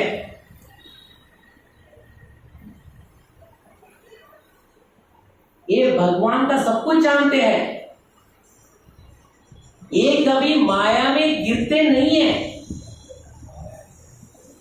लेकिन भगवान कभी कभी ऐसे निकटतम भक्त को भी माया में गिराते हैं। क्यों गिराते हैं? कहां पे भी थोड़ा भी अभिमान भी आ गया, भगवान उसको सहन नहीं करते। पक्षीराज गरुड़ के हृदय में थोड़ा सा अभिमान आया था, इसलिए उन्होंने एक शब्द बोला था प्रभु राम को, क्या? मैंने बचाया। मैं। ये जंतु बहुत विषैली जंतु था, बच गया, मैं टाइम में आया। अगर थोड़ा भी 5-10 मिनट का 19-20 होता तो न जाने क्या होता। You are very lucky, you are very lucky. ये अभिमान प्रभु राम को चूरा चूर करना चाहिए। जिस समय नीलगिरी पर्वत कोई गए नहीं, मैं भी नहीं गया क्योंकि ये नीलगिरी पर्वत में जाना बहुत कठिन है। बद्रीनाथ से, हमारे बद्रीनारायण भगवान का बद्रीनाथ से ये कुछ 30-40 किलोमीटर अंदर का रास्ता है। साधारण जा नहीं पाते, खाई है। फिर वहां पे काकभूषणी सरोवर है, जहां पे ये घटना घटी थी और जहां पे काकभूषणी जी ने गरुड़ जी को संपूर्ण रामायण सुनाया था। इतने महान भक्त हैं, इतने महान भक्त, आज भी वो सरोवर विद्यमान है। और आज भी बोला जाता है कई कौवे अपना प्राण वो सरोवर में त्याग कर देते हैं। Hardly you see in the Google, WhatsApp YouTube, Kakbhushani सरोवर। एक हमारे महाराष्ट्र के एक बहुत बड़े एक पर्यटक है, is very good in travelling Uttarakhand में सभी जगह, और ये जगह में वो गए थे और वो एक वीडियो बनाए थे काकभूषणी सरोवर। इतना सुंदर सरोवर है, इतना सुंदर सर, ऐसा नहीं दिख, ऐसा लग रहा था, मुझे लग रहा था कि बस वीडियो के अंदर छलांग मार के वहां पे स्नान कर दो, इतना सुंदर सरोवर है। हालांकि हम जा नहीं सकते, लेकिन हम अभी वृंदावन सोसाइटी में नहीं है, हम काकभूषणी सरोवर में ही है, जहां पे पक्षीराज गरुड़ आते हैं। जैसे यहाँ पे कथा का स्थल है ना, इतने सब आप बैठे हो, यहाँ पे रामायण का कथा चल रहा है, ऐसे ही सभी पक्षी बैठे थे और पक्षीराज गरुड़ एकदम कंफ्यूजन में थे, उनका नींद भी नहीं था, क्योंकि सब लोग एक ही पूछ रहा था, सब लोग एक ही प्रश्न पूछ रहे थे। नारद भी एक ही पूछे थे, ब्रह्मा जी भी पूछे, भगवान शिव ने भी एक ही प्रश्न पूछा, क्या आपको भी पकड़ा? क्या पकड़ा भाई, मुझे बताओ, कौन पकड़ा भाई, मुझे बताओ। लेकिन जब वो स्थल के अंदर बैठे भी नहीं, स्थल के अंदर प्रवेश किए, जहां कथा चल रही है, गरुड़ जी का जितना संदेह था सब गायब हो गया। काकभूषणी गरुड़ जी को देखते दूर से आते थे, अपने व्यासपीठ से उठते हैं। काकभूषणी जी उनको दंडवत प्रणाम करते हैं। गरुड़ जी बोलते हैं, देखिए मेरा एक क्या है प्रश्न। बोले नहीं प्रभु, कोई प्रश्न नहीं है। उनको सुनना भी नहीं है क्या प्रश्न है, और वो उत्तर दोहराना भी नहीं है कि आपको भी आपको भी नो, आप बस यहाँ पे विराजे, यही मेरा सौभाग्य है। आइए बैठिए, ये सभा का शोभा बढ़ाइए, रामायण का कथा सुनते हैं। वापस रामायण की कथा शुरू होती है और गरुड़ जी सुनते हैं। संपूर्ण जितनी भी जो संदेह थी प्रभु राम के बारे में सब चला जाता है। कहाँ पूछेंगी कौन है, इतने बड़े भक्त रामायण में इतने बड़े किरदार कौन है, इनके बारे में संक्षेप में कौन थे, ये कौवे कैसे बने और इतने महान भक्त कैसे बने, वो हम नेक्स्ट टाइम के राम कथा का जो श्रृंखला चलेगा, ये सानिध्य में हनुमान जी के मंदिर में जब भी एक मंगलवार आएगा, जब मुझे भाग्य मिलेगा कि आपका दर्शन लूं और आपका संग लूं, तभी ये कथा का प्रारंभ वापस होगा। कृष्णवर्णम कृष्णम सांगोपांगास्त्र पार्षदम यज्ञै संकीर्तनप्राये यजन्ति हि सुमेधसः देयं सदा परिभवग्नम् अभीष्टदोहं तीर्थास्पदं शिवगिरिचिनुतं शरण्यं कृत्यार्तिकं प्रणतवल्लभवाब्धिपोतं वन्दे महापुरुषते चरणारविन्दं त्यक्त्वा सुदुष्टजसुरेप्सितराज्यलक्ष्मीं धर्मिष्ठ आर्यवचसा यदगावरण्यं मायां मृगं च दैत्येप्सितमन्वगावन् वन्दे महापुरुषते चरणारविन्दं यत्र यत्र रघुनाथकीर्तनं तत्र तत्र कृतमस्तकाञ्जलिं बाष्पवा परिपूर्णलोचनं मारुतिं नमत राक्षसान्तकं मनोजवं मारुतातुल्यवेगं जीतेन्द्रियं बुद्धिमतं वारिष्ठं वातात्मजं वानरयुतमुख्यं श्रीरामदूतं शरणं प्रपद्ये। बहुत बहुत धन्यवाद, थैंक यू वेरी मच। हरे कृष्णा। ये ಮಾಡಬೇಕು ನೀವು ಕೀರ್ತನ प्लीज स्पीक द माइक। हाँ सत्य हो। हरे कृष्णा।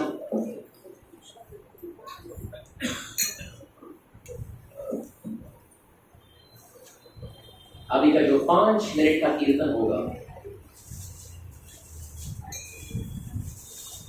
ये कीर्तन देखिए, हम भक्ति में आते हैं, भक्ति में आने के बाद भी सब कुछ हम छोड़ देते जल्दी। हम 4 नियमों का पालन करते, tea coffee and what all we eat, onion garlic, कांदा लहसुन, और क्या छोड़ते हैं, नॉन वेज और अल्कोहल और क्या ड्रग्स। सब लोग बोलते तुम फिर रखते क्या, सब तो छोड़ दिए तुम लोग, है क्या हमारे पास और क्या, ड्रग्स, हाँ, और चाय और गैम्बलिंग, हाँ, और हाँ व्यभिचार नहीं, और आगे बढ़े, नो टीवी और no cricket match, no cricket. Mobile तो है लेकिन इस्तेमाल नहीं करते इतना। हाँ, और क्या छोड़ते हैं, बस इतना ही छोड़ा हमने, बुरी संगत, हाँ वर्ल्डी, हाँ, हम इच्छा छोड़ देते हैं, आसक्ति छोड़ देते हैं, बहुत अच्छी बात है, सब कुछ छोड़ दिए। लेकिन प्रभुपाद बताते सब कुछ छोड़कर एक चीज हम नहीं छोड़े, तो हमने कुछ नहीं छोड़ा। अभी पता है मैंने क्या क्या छोड़ा, तो मैंने कुछ नहीं छोड़ा, फिर पता है मुझे कितना श्लोक आता है, अरे क्या आता है, कुछ नहीं आता है। इसलिए पदे पदे भगवान ये परीक्षा उनके भक्तों का लेते ही है। जहां अभिमान जहां पे दिखता है प्रभु को, वो गोपिका स्त्री भी क्यों ना हो, वो निकल जाते हैं, छोड़ के निकल जाते हैं। इसलिए भगवान के 6 गुणों में, भगवान उनका 6 गुण है ना, क्या है 6 गुण भगवान का? उनके जैसे बलवान कोई नहीं, उनके जैसे सौंदर्य कोई नहीं, उनके जैसा ऐश्वर्य किसी के पास नहीं, उनके जैसा ज्ञान किसी के पास नहीं, उनकी जैसी ख्याति किसी के पास नहीं। No one is famous like him. और फाइनल, उनके जैसे वैराग्य किसी के पास नहीं। इसका मतलब उनके जैसे वैराग्य किसी के पास नहीं, इसका मतलब अगर भक्त समझे भगवान तो मेरी प्रॉपर्टी है, आप समझ लो भगवान निकल गए, वो किसी के पॉकेट में नहीं आने वाले। जो भक्त अभिमान शून्य होकर भक्ति करता है, भगवान उनके संपत्ति बन जाते। इसलिए बड़े बड़े आचार्य कहते हैं कि हमें बहुत सारे श्लोक जानने की जरूरत नहीं है। 18,000 भागवत का श्लोक या 700 भगवत गीता का श्लोक नहीं आता है, नो प्रॉब्लम। संस्कृत नहीं आता है, नो प्रॉब्लम। एक श्लोक बराबर जान लो और अपने हृदय में धारण कर लो, और वो श्लोक है चैतन्य महाप्रभु की शिष्याष्टक का तीसरा श्लोक। कौन सा? ऋणादपि सुनिच्छेन तरोरपि सहिष्णुना अमानिना मानदेन कीर्तनीय सदा। ये बहुत कठिन है। कौन सा? तृण से नम्र बनना आसान है। प्रभु मैं आपका दास हूं, अगर मैं आपके सामने बोलूं बोला नहीं था प्रभु मैं आपका दास हूं, दास होकर स्वीकार करो।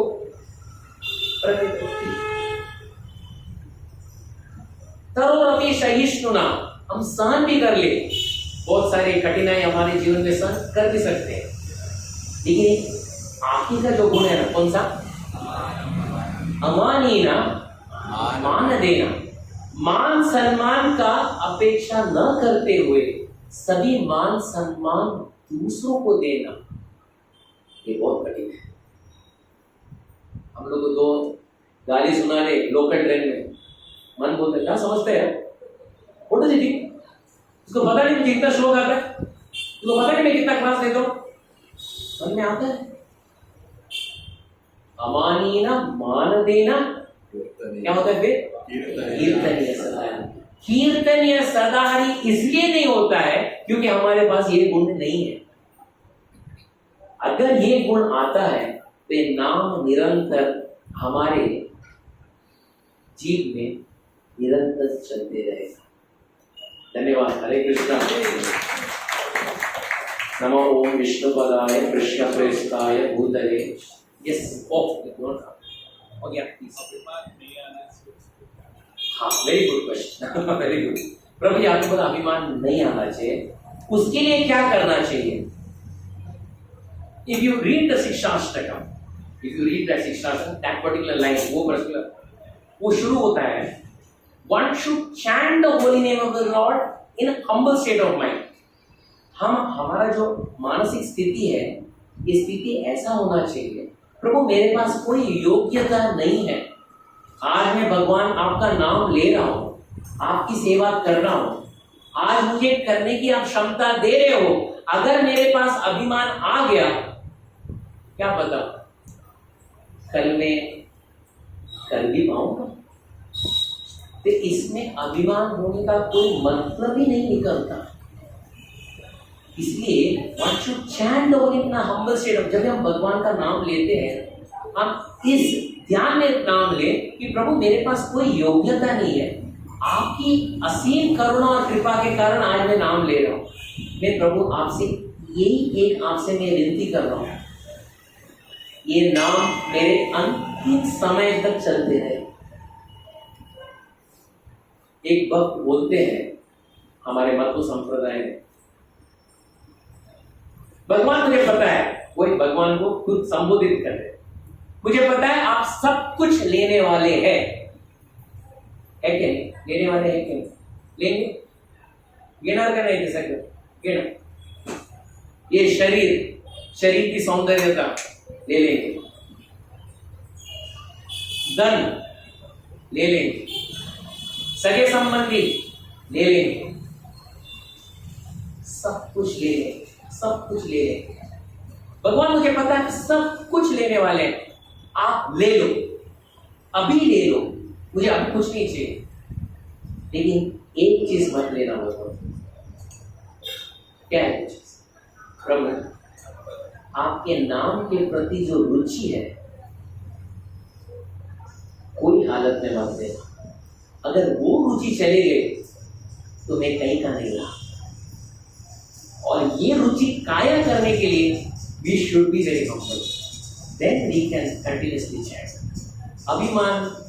अभिमानी कोई भी क्यों ना हो, it is Garuda, he is Garuda. He doesn't spare Garuda. How will he spare me? He is definitely crush my ego for sure. हरे कृष्णा, मैं ज़्यादा समय लिया, सॉरी।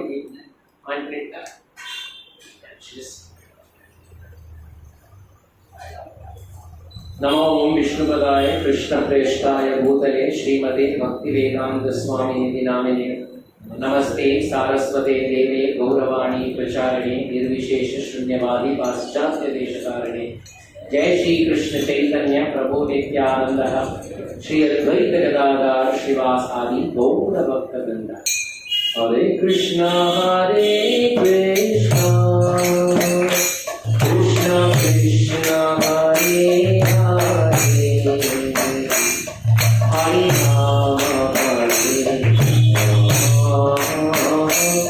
राम राम राम हरे हरे, हरे Krishna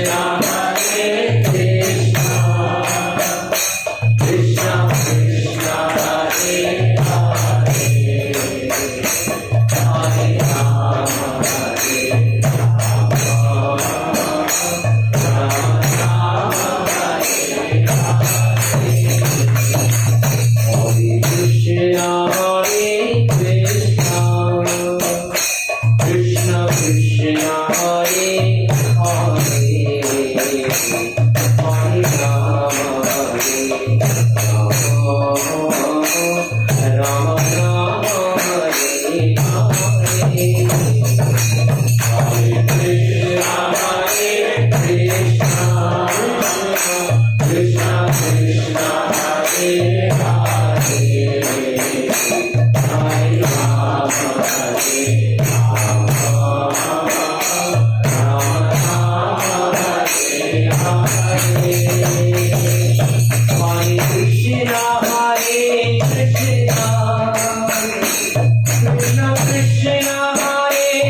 Hare Rama Hare Rama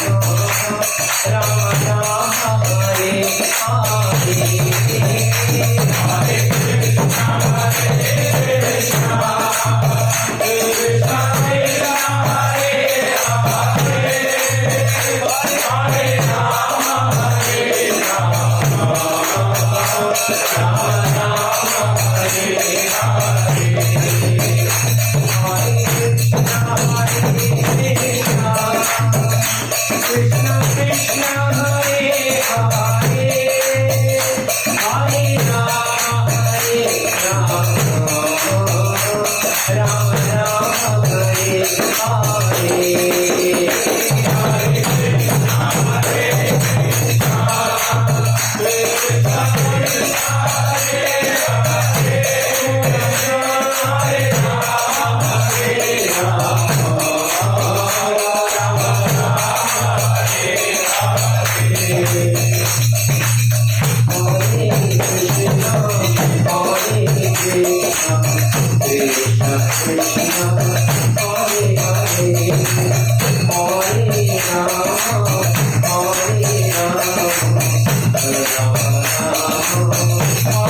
कलियुग पावन हरिनाम संकीर्तन यज्ञ की भक्ति वित्त विनाश लक्ष्मी नरसिंह देव भगवान की जय। भक्तराज प्रहलाद महाराज की जय। जय ओम विष्णुपाद परमहंस परिव्रजकाचार्य अष्टोत्तर सद Shri Srimad His loving divine grace AC भक्ति वेदांत स्वामी शील प्रभुपाद की जय। जय ओम विष्णुपाद परमहंस परिव्रजकाचार्य अष्टोत्तर सद Shri Srimad loving divine grace भक्ति सिद्धांत सरस्वती गोस्वामी महाराज श्रील प्रभुपाद की जय। प्रेम से कहो श्री कृष्ण चैतन्य प्रभु नित्यानंद श्री अद्वैत गदाधर शिवास आदि गौर भक्त वृंद की जय। श्री श्री राधा कृष्ण गोपीनाथ श्याम कुंड राधा कुंड गिरि गोवर्धन की जय। ब्रजभूमि वृंदावन धाम की जय। मायापुर नवद्वीप धाम की जय। पुरुषोत्तम क्षेत्र श्री जगन्नाथपुरी धाम की जय। अयोध्या साकेतपुरी धाम की जय। समवेद भक्त वृंद की जय। थाने भक्त वृंद की जय। All glorious assembled devotees Hare Krishna. Glorious assembled devotees Hare Krishna. Glorious assembled devotees Hare Krishna. Glories of glories of glories to Shri Guru and Shri Gauranga. Gauranga. Jai Jai Shri Radhe Krishna. Jai Jai Shri Radhe Krishna. Jai Jai Shri Radhe Krishna. Hare Krishna, Krishna Krishna, Hare Hare.